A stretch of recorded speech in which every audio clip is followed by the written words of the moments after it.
प्यारे बच्चों नमस्कार। चलिए आज अपन प्रश्नावली 1.5 पढ़ेंगे। 1.5 कल अपन ने पढ़े थे। 1.4 संख्या रेखा पर हमने दशमलव संख्याओं को किया था, निरूपित किया था। आज अपन संख्या आने प्रश्नावली 1.5 पढ़ेंगे। इसमें पहला प्रश्न क्या दिया है? पहला प्रश्न दिया है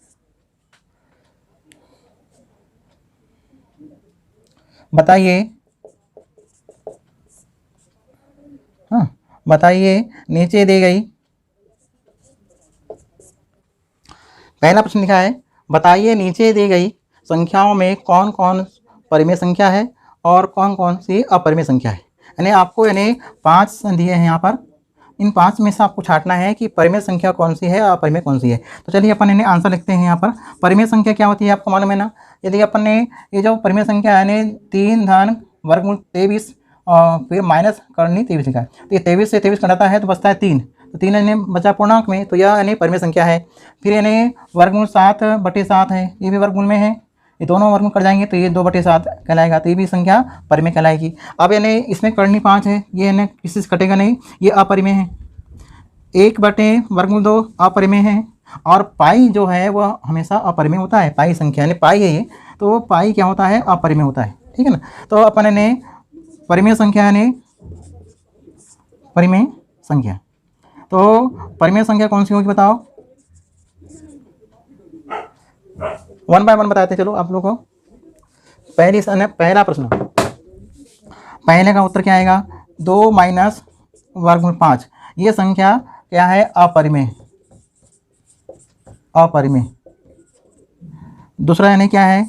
दूसरा लिखा है 3 धन वर्गमूल 23 माइनस वर्गमूल 23, यानी यहाँ हमने कोष्टक खोल दिया है ना, तो ये 23 से 23 कट गया, तो बच्चा यहाँ ने क्या? मात्र 3, तो 3 अन्य बच्चा पूर्णांक में, तो इसके बट्टे में हमने 1 लिख दिया, तो ये संख्या कहलाती है परिमेय।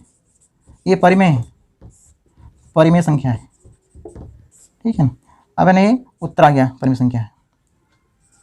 अब यानी इसके बाद में तीसरा क्या दिया है? वो है 2/2 करनी 7 और बटे में लिखा है 7 × करनी 7।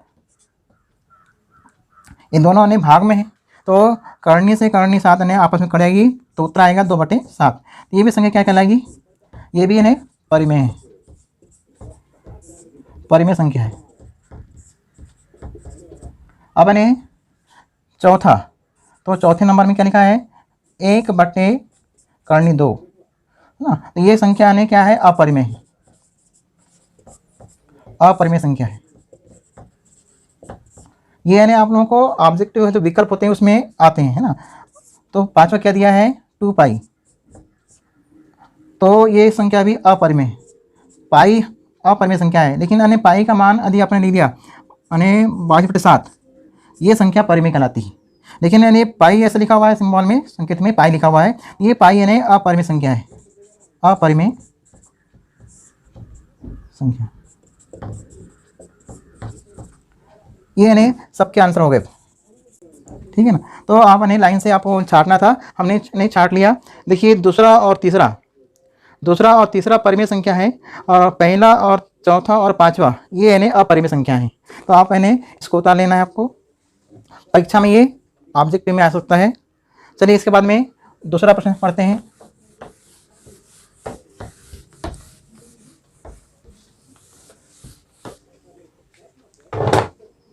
दूसरे प्रश्न में क्या दिया है?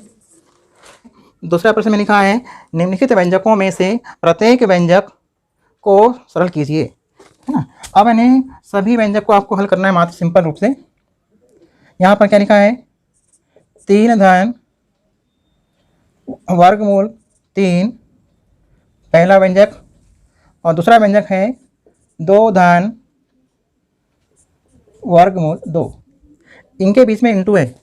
देख लिए, ये जो पहला व्यंजक है और ये दूसरा व्यंजक है, इन दोनों व्यंजकों के बीच में इंटू मीन्स होता है गुणा, यानी गुणा, एक गुणा है। आपको यानी सिंपल रूप से आपको इसको तो गुणा करना है। तो आपने 6वीं 7वीं में ऐसे सवाल बनाए हो, है ना। तो इन व्यंजकों का आपको हल करना है, यानी सरल करना है। तो गुणा कैसे करते हैं इसका? 3 है, यानी ये व्यंजक कैसा है? द्विपद है, ये भी व्यंजक द्विपद है, हमको यानी दोनों व्यंजक को तोड़ना है। तो हल करेंगे तो यहाँ लिखेंगे हल। देखिए 3 धन करनी 3 का गुणा 2 धन करनी 2 में करते हैं। अब यानी गुणा कैसे करते हैं, देखिए पहले व्यंजक को मैंने तोड़ दिया, मान लीजिए हमने 3 को तोड़ दिया तो 3 गुणित और दूसरा व्यंजक को पूरा लिखना है कोष्टक में 2 धन वर्गमूल 2। फिर ये जो धन है यहाँ में धन लिख दिया, ये धन, और वर्गमूल 3 यहाँ लिख दिया। अब वर्गमूल 3 का गुणा हम फिर से इस व्यंजक को लिखेंगे 2 धन वर्गमूल 2। अब देखिए हमने तोड़ दिया है, यानी जो पहला व्यंजक है इस पहले व्यंजक को हमने तोड़ के लिखा अलग अलग, तो ये आया 3 पहली बार, और द्वितीय व्यंजक को लिख दिया पूरा। फिर यानी धन वर्गमूल 3 है तो धन करनी 3 लिखा, और फिर गुणा में द्वितीय व्यंजक को पूरा लिखा। अब इन्हें कोष्टक खोलना है तो 3 का गुणा 2 में होगा और इस 3 का गुणा यहाँ होगा, यहाँ 1 छिपा हुआ है, अंदर मत करना। ये जो 3 है ये 3 यानी पूर्णांक में है और ये करनी में है ना, समान पद नहीं है ये। तो 3 का गुणा यहाँ गुणांक 1 छिपा हुआ है तो ये 3 का गुणा यहाँ 1 से होगा और 3 का गुणा 2 से होगा। 3 दूनी 6 है ना, 3 दूनी 6। फिर धन 3 का पढ़ा एक बार, यहाँ नहीं पढ़ना है अंदर, ठीक है ना। तो 3 एकम 3 और फिर वर्गमूल 2 का 2। फिर धन जैसा यहाँ यानी गुणा हो गया वैसे यहाँ भी करना है। अब यहाँ यानी वर्गमूल 3 है, इस करनी 3 का गुणा करेंगे 2 में, ठीक है ना। तो क्या आएगा, धन है, ये भी धन है तो धन आएगा 2 करनी 3, यानी 2 का गुणा यहाँ 1 छिपा रहता है उससे गुणा होता है। अब रही बात ये दोनों पद समान पद है, देखिए अब यानी आ रहा है धन और धन का गुणा धन आया, और ये भी कहाँ है संख्या करनी में है और ये भी संख्या क्या में है, करनी में। और ये दोनों समान पद हैं कहलाते हैं। जब ये दोनों पद समान कहलाते हैं तो जैसे कि हमने यहाँ किया 3 करनी में और 3 और 2 करनी में, तो दोनों यानी करनी 3 गुणित करनी 2 यानी अपने रफ काम, तो ये दोनों समान पद कहलाते हैं। क्यों, क्योंकि दोनों में वर्गमूल लगा है। जब दोनों में वर्गमूल है चिन्ह है तो इस वर्गमूल चिन्ह का गुणा हम आपस में कर देते हैं, तो ये दोनों संख्या एक साथ अंदर गुणा हो जाएगी, एक साथ ऐसा। जब इन्हें गुणा होगा एक साथ तो 2 तिया 6, तो आप कह रहे हैं इसका गुणा यहाँ करेंगे कितना आएगा, वर्गमूल 3 और ये 2 है ना, ऐसा गुणा में लिखना है आपको पहली बार। 6 धन 3 इंटू करनी 2, 2 करनी 3 धन और यहाँ पर आएगा 6।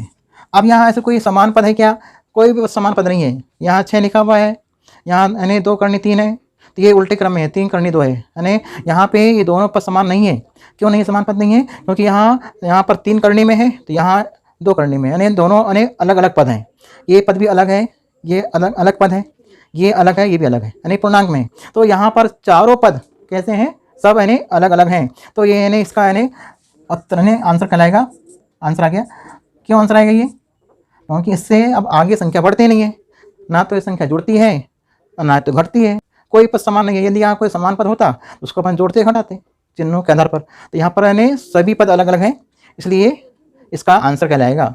ये इसका यानी प्रश्न बोलता है सरल कीजिए, अपन ने हल कर दिया, ठीक है ना। अब यानी इसके बाद दूसरा वाला भी आप बना सकते हैं, है ना।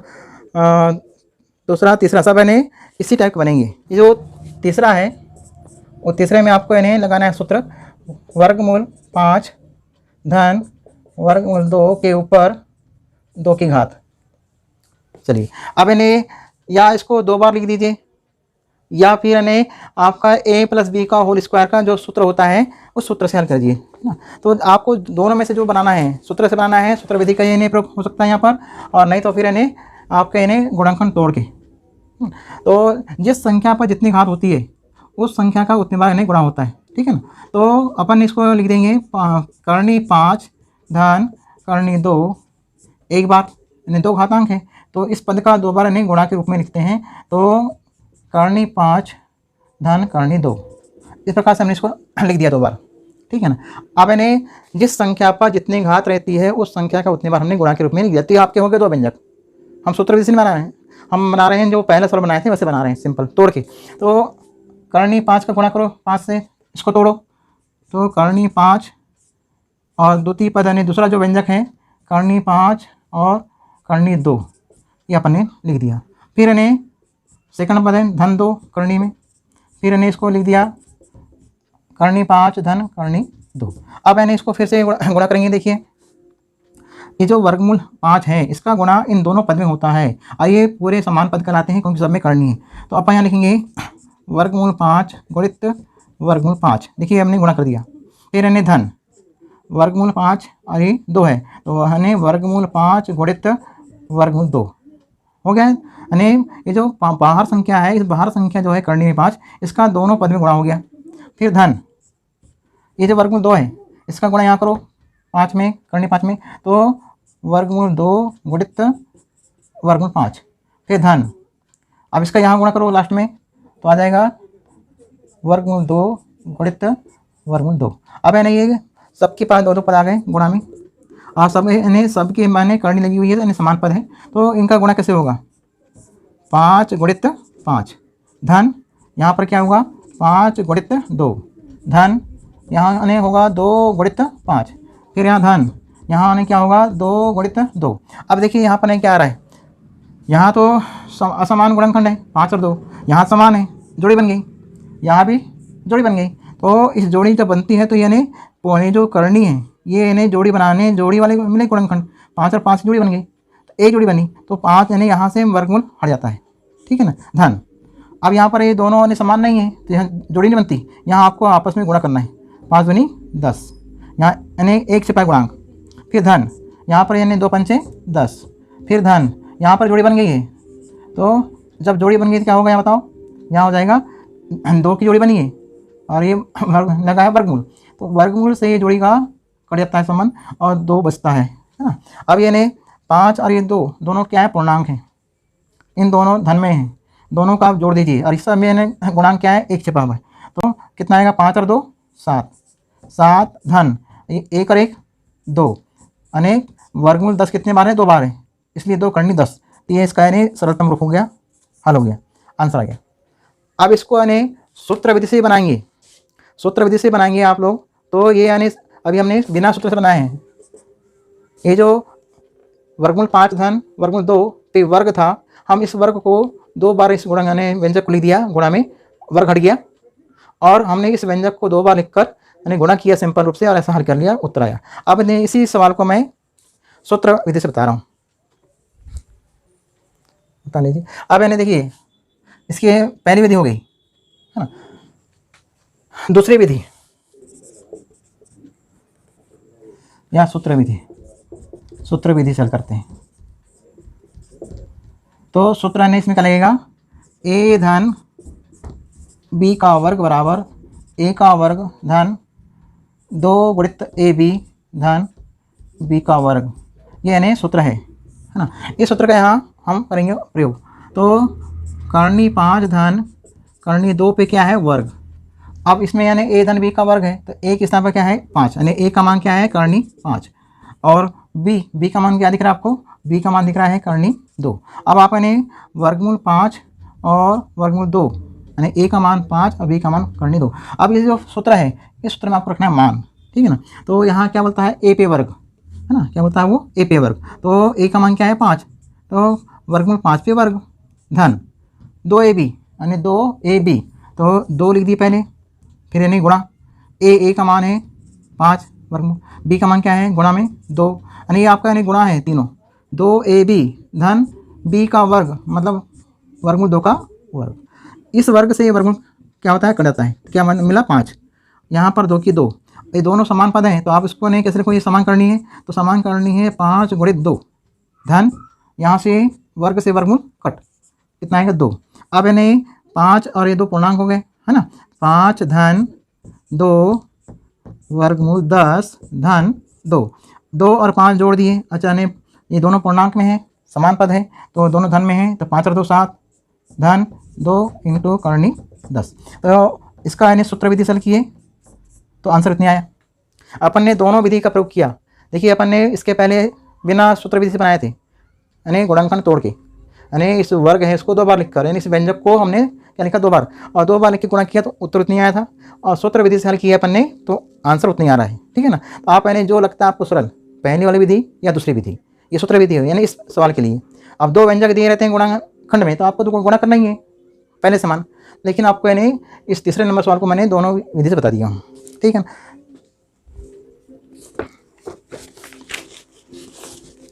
आप इसको उतार लीजिए। अब इसके बाद यानी प्रश्न नंबर 5वां, हाँ, जो यानी परीक्षा में आते हैं, तो निम्नलिखित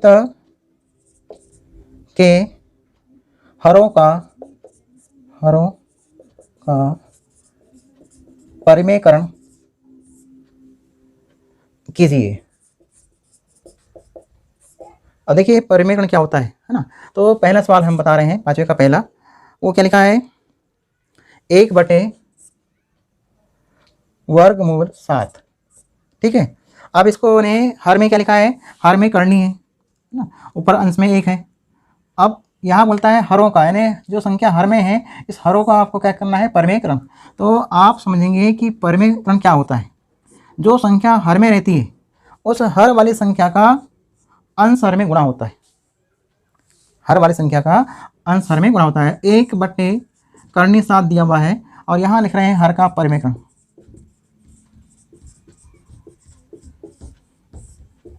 तो हर के परिमेयकरण क्या होता है कि जो संख्या हर में होती है, इस हर वाली संख्या का गुणा अंश हर में करते हैं। मतलब आपको यानी अंश हर में कितने गुणा करना है, करनी 7 का।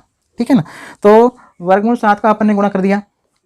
अब इन्हें बताइए क्या होगा, वर्गमूल 7 का अपन ने गुणा कर दिया, अंश हर में आपने क्या किया, अंश हर में जो हर की संख्या है उसका अपन ने गुणा किया, है ना। तो गुणा ने अंश का गुणा अंश में होता है और हर का हर में होता है। हर में क्या है, दोनों पद कैसे हैं, वर्गमूल है। तो अपन ने क्या देखा, ऊपर में जो वर्गमूल 7 है उसका गुणा 1 से किए तो कितना आया, वर्गमूल 7 आया। नीचे कितना आएगा, नीचे में आपके 2 7 हैं, 7 गुणित 7, दोनों की करनी है, दोनों समान पद है ना। तो यानी कितना हो जाएगा, जोड़ी बन गई। जोड़ी बनी तो ऊपर संख्या जैसी की वैसी और नीचे में जोड़ी बन गई हर में, तो हर की संख्या क्या हो गई, हर की संख्या पूर्णांक हो गई। यानी परिमेय हर, यानी हर जब भी यानी किसी परिमेय संख्या का हर का परिमेयकरण करते हैं तो हर की संख्या पूर्णांक में आती है। तो ये इसका यानी आंसर आ गया। बहुत सरल है। अब यानी ये तो एक पद वाला है। अब हर में यदि 2 पद आता है तो उसको अभी ये नहीं कैसे करते हैं, देखिए इसको उतार लीजिए। इसके बाद यानी दूसरा ने क्या दिया है, प्रश्न नंबर 5 का दूसरा देखिए। दूसरा लिखा है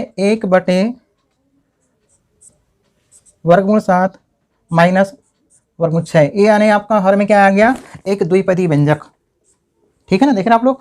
अब ये द्विपद, पहले पद यानी पहले प्रश्न में तो एक पद, तो आपने एक पद से यानी आसानी से हल कर लिया हर का परिमेय, ये 2 पद आ गया।